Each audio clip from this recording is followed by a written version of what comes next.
Gracia, misericordia y paz de parte de Dios nuestro Padre y del Señor Jesucristo esté siempre. Amén. Vamos a sentar.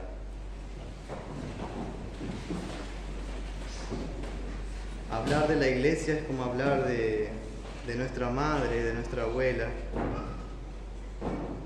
Hay que hacerlo con cariño y con respeto, porque hemos sido bautizados en la santa cristiandad, en la iglesia cristiana.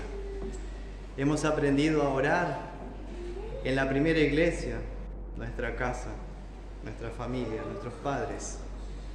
Nos han enseñado los rudimentos de la fe, las historias bíblicas. Han conseguido que nos confirmemos y que además permanezcamos después de la confirmación. Todo es obra de Dios, a lo cual debemos dar muchas gracias, de la gracia de ser cristianos, de tener un Dios tan hermoso, maravilloso con nosotros. Por eso el tema de hoy, la iglesia cristiana, un cuerpo y un espíritu, un Señor, una fe.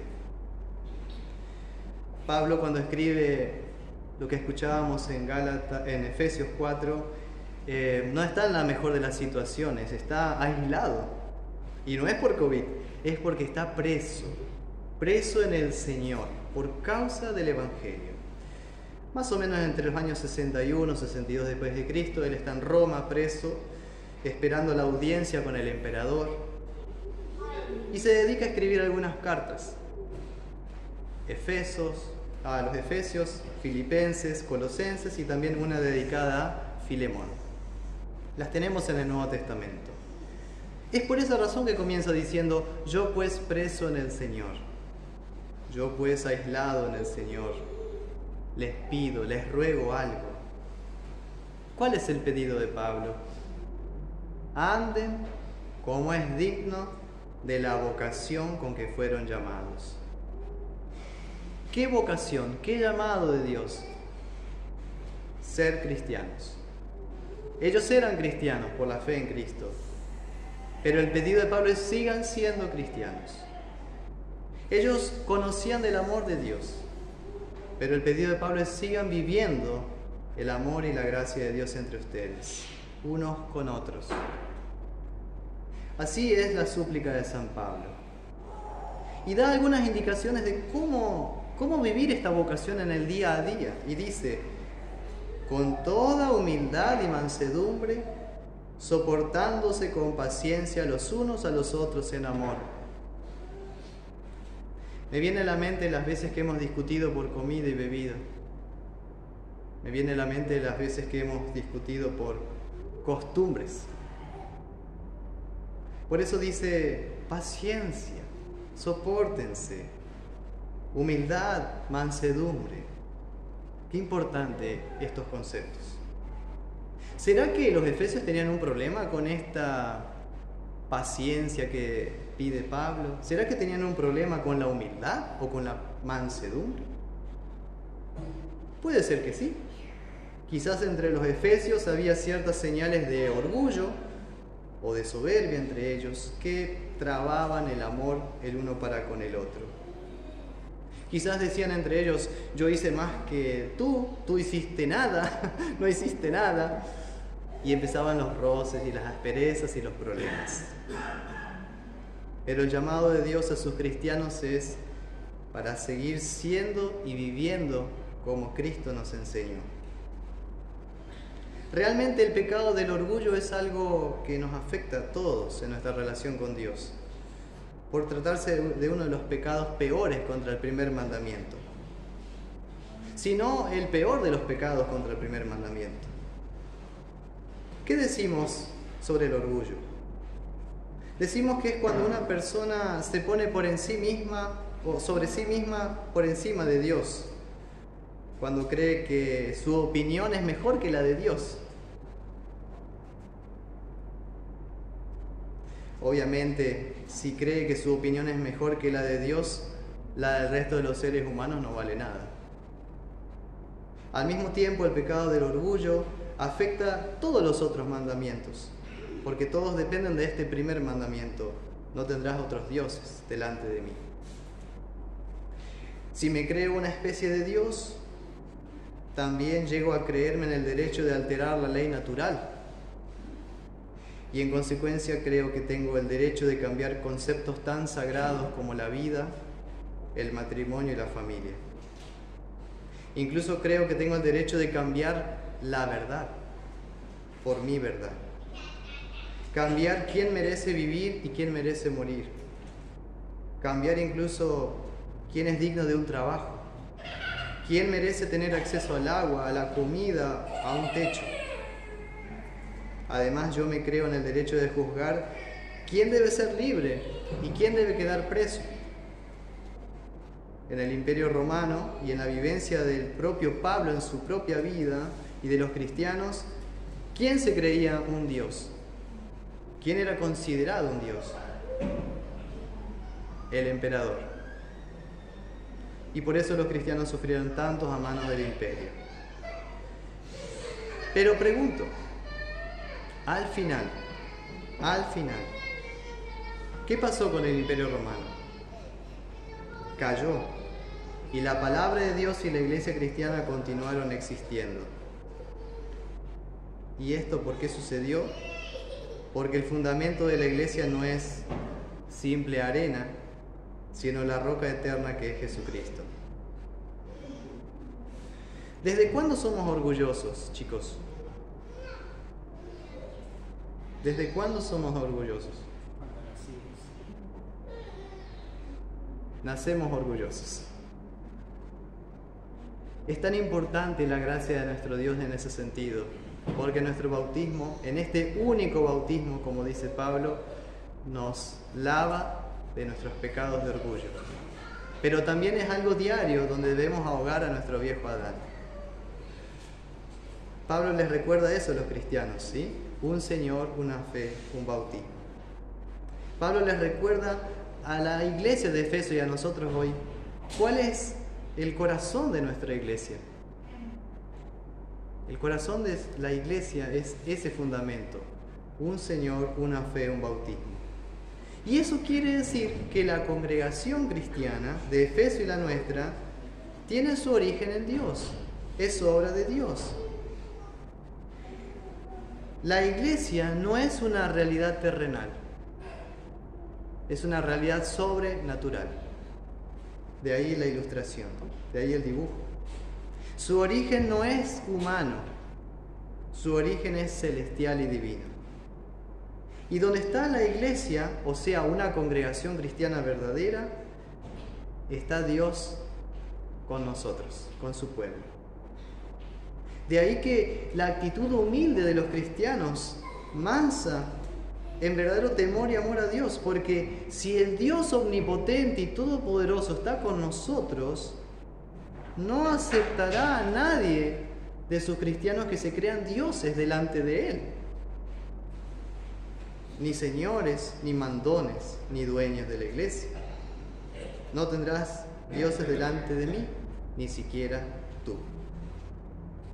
Al contrario, humillándose ante Dios, los cristianos serán solícitos en guardar la unidad del Espíritu. ¿Qué significa? Esforzarse por preservar la unidad que ya existe de parte de Dios y que es creada en el principio por el Espíritu Santo. Y nos preguntamos, ¿cómo mantener la unidad en una congregación? ¿Cómo mantener la unidad en una iglesia a veces dividida? Y Pablo dice, mediante el vínculo de la paz. Y doy tantas gracias a Dios que nuestra congregación se llama Congregación La Paz. Qué buen nombre que eligieron, chicos. Eso nos recuerda justamente San Pablo, mediante el vínculo de la paz. Y San Pedro en una carta dice, ¿cómo es esto? No devolviendo mal por mal, ni maldición por maldición.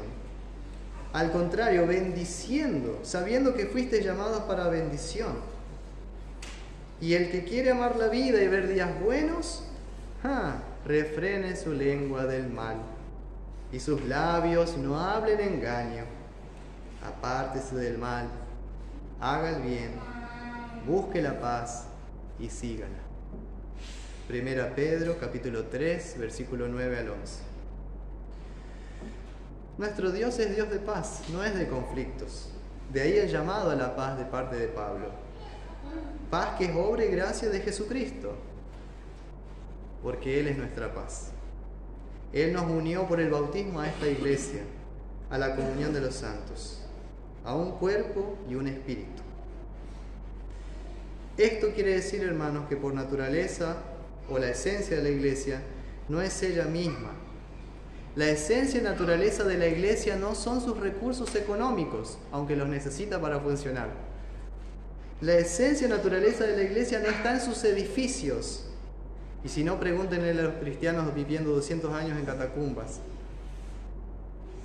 La naturaleza y la esencia de la iglesia no es su prestigio o fama o reconocimiento por parte del mundo. La naturaleza y la esencia de la iglesia no está tampoco en el sostén de parte del gobierno o que precise del gobierno civil para que mantenga a sus pastores. Todo eso es el aspecto exterior, institucional de la iglesia, pero no es la esencia de la iglesia. Porque la iglesia tiene su origen y esencia en Jesucristo. Es una verdad tan básica, ¿no? Pero ¿quién es el Señor y el dueño y el fundamento? ¿Quién es el origen de la iglesia? Cristo. Cristo. Él es la cabeza del cuerpo y de Él recibimos gracia sobre gracia y crecimiento y articulación unos con otros. Insufla su espíritu en todo su cuerpo y cada uno como miembro coordinado en ese cuerpo recibe su crecimiento de parte de Cristo en amor para auxiliarnos los unos a los otros en amor. Porque a veces nos duele una muela, los otros dientes se duelen con él. A veces duele un pie, el cuerpo se duele junto con ese pie. Y entiendan a lo que digo. Nos ayudamos los unos a los otros en amor. Crecimiento y amor que vienen del propio Jesús. Por eso, si hay una fractura o una división en la iglesia, debemos buscar la paz y el perdón de Jesús. Es la única manera posible de reconciliación. La palabra de la cruz, el bautismo del Señor y la Santa Cena del Señor. Obviamente, Santa Cena en la cual participaremos en comunión unos con otros.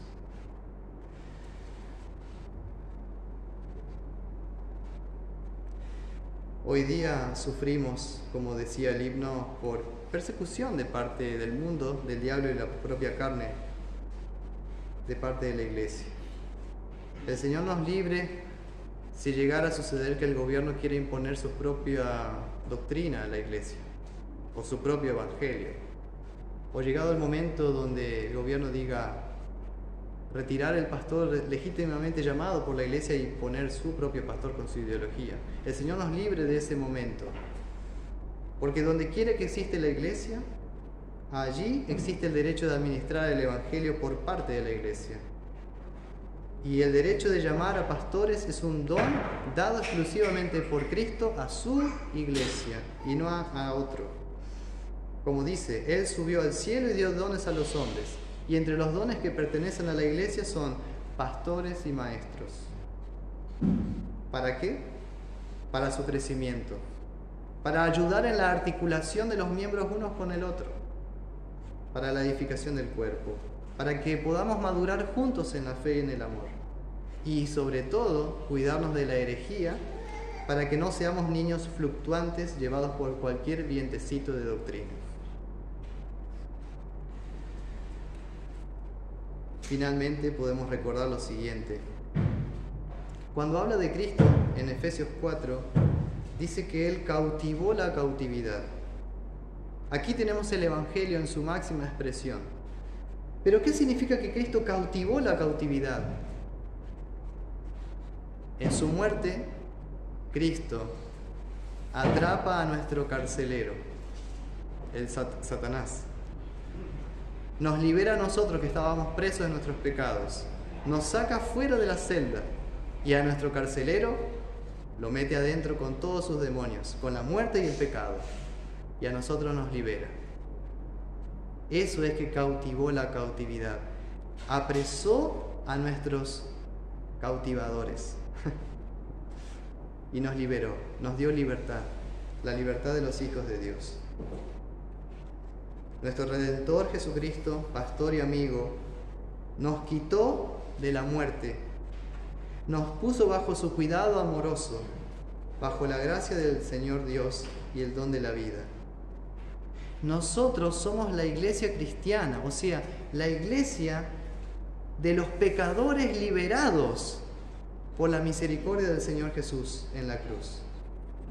Hemos recibido un cuerpo y un alma y todos los sentidos de parte del Creador, pero hemos caído hasta lo más bajo del infierno. Cristo vino del cielo para buscarnos y liberarnos de la condenación. Por su cruz y resurrección los ha vencido. Y ahora que ha subido al cielo, da su Espíritu Santo y los dones necesarios para el crecimiento de su iglesia. Es así el amor de Cristo. Por eso es un cuerpo, un espíritu, un Señor y una fe y un bautismo. Es en este amor de Cristo que la iglesia tiene la vida, es en su gracia que ella tiene el descanso y es en su paz que ella tendrá siempre el ánimo, la fortaleza y la esperanza. A Él sea, a nuestro Dios Padre, Hijo y Espíritu Santo, la gloria, la honra y el poder en su santa iglesia, ahora y siempre. Amén.